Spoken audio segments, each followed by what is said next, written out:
Welcome back. This is part 2 of the Trojan War. This time we're going to talk about the Greeks. Last time we talked about the city of Troy in the Trojan War and how it got built and how King Priam became the king of Troy. This time we're going to talk about Helen, who's one of the most important people in the story of the Trojan War. So who was Helen? Helen was the most beautiful woman in the world. That's the way one artist imagined her looking. So some really important things about Helen. Her mom and dad were King Tyndareus and Queen Leda. Tyndareus was the king of Sparta and Leda was the queen of Sparta. Sparta is a city in ancient Greece. It's right here, across the sea from Troy, which is all the way over here, if you remember from last time. So Tyndareus was king and Leda was queen, and they had 4 children. Their children had kind of a weird thing about them, though. 2 of them were regular old kids. Clytemnestra was their regular daughter, and Castor was their regular son. You'll see in my picture, 2 of their kids were magically born from swan's eggs, and they were actually the son and daughter of Zeus, the king of the gods. They were divine. Helen was their divine daughter, born from a swan's egg, and Polydeuces was their divine son, also born from a swan's egg and a child of Zeus.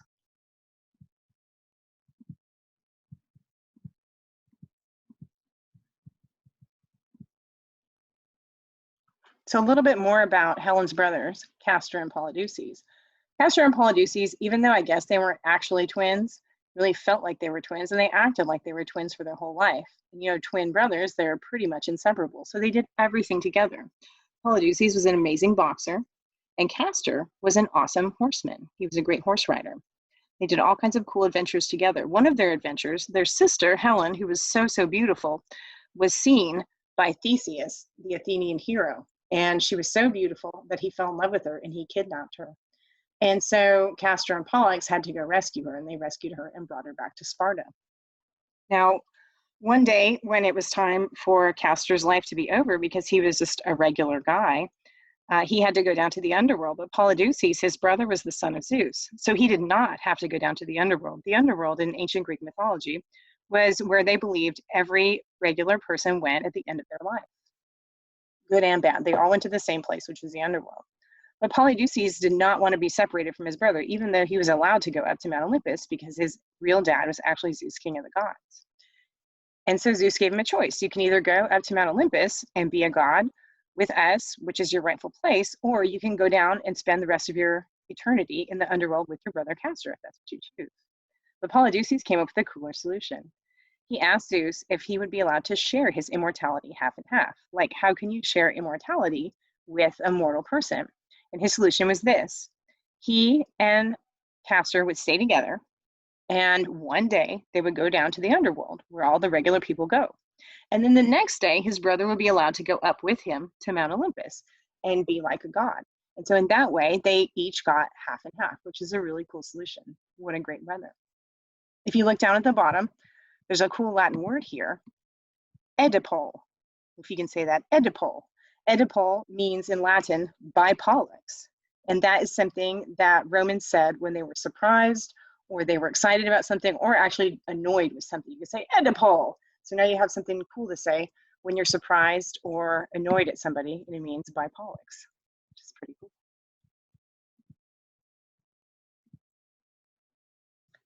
So after poor Helen was kidnapped, her dad, Tyndareus, the king of Sparta, knew that he would have to do something really creative and really protective when it was time for her to get married, because he knew everybody was going to go crazy over marrying her, and he was right.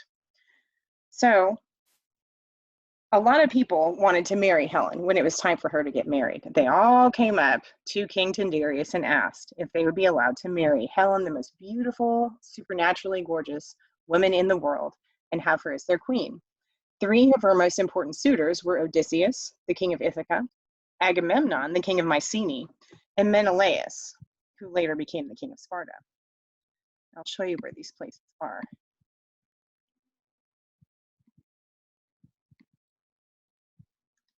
So Ithaca is this little island right up here.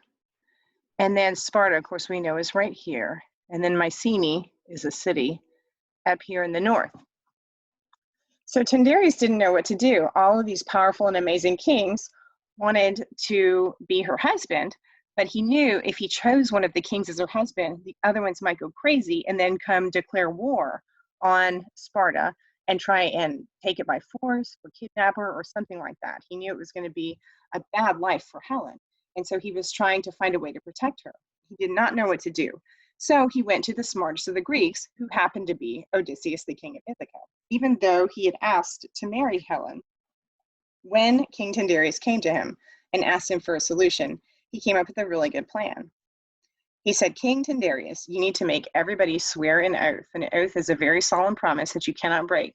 Swear an oath. If you ask to marry Helen, no matter who is picked as the husband of Helen, you have to promise and swear an oath that you will defend their marriage no matter what. And if the time comes, if something bad happens to Helen and whoever her husband should be, that you will help in whatever way they ask. If that's bringing a whole army or whatever it takes, you swear a sacred oath that you will help them no matter what. And so in order to be considered for marriage to Helen, all the men who wanted to marry her had to swear the oath of Tyndareus that they would protect the marriage of whoever he chose no matter what. So King Tyndareus chose Menelaus, who then became king of Sparta with Helen as its queen. There's a statue of what artists thought that Menelaus looked like. He looks kind of sad there. I don't know why he got to marry Helen. But Agamemnon then who was king of Mycenae, got to marry Clytemnestra, who was Helen's regular girl sister. And Odysseus, the king of Ithaca, later on went to marry a beautiful girl named Penelope, who became queen of Ithaca.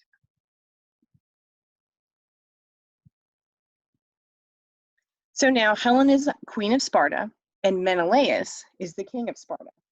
And Helen and her sister Clytemnestra were married to two brothers, because Agamemnon and Menelaus were actually brothers. So it's kind of cool because two sisters ended up marrying two brothers. And so they were like really close family and had a lot of fun until the bad things happened, which will happen in the next episode.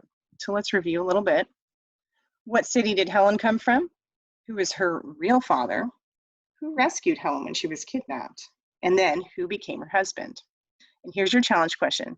How do you say a word of surprise or excitement or annoyance in Latin?